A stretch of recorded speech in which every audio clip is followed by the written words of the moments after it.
first step that I personally take in individualizing one-on-ones and what I recommend to all of my clients is taking the Clifton Strengths Assessment. So have each of your team members take it. It gives you an insight into how they approach things. Yeah, there's so many other assessments out there, but this one in particular gives you a look at how people approach their day-to-day. So there's 4 main different domains. One is execution, one is influencing, one's relationship building, and one's strategic thinking. 2 of those, executing and strategic thinking, tend to not want humans around. They need to get into a flow state in order to work really well. And so they're not as customer facing or internal facing. They just don't need to be around people a lot to be fulfilled.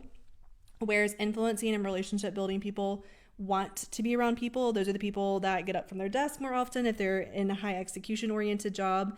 And what I have seen is that the people with high relationship building and influencing tend to be the ones that want to have weekly one-on-ones, whereas people with execution and strategic thinking, especially execution, those are the ones that are like, I hate one-on-ones altogether. Just let me send an email.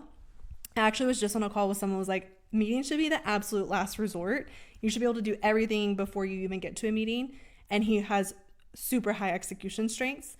So that to me tells me a lot, and it opens the conversation. If you don't have the strengths assessment, by the way, it's only $20 for your team members to take it. There's a higher level one that's $60. It gives you more insight, but $20 a person to get that information. But if you don't have that, just ask them. Just ask them what is ideal for them.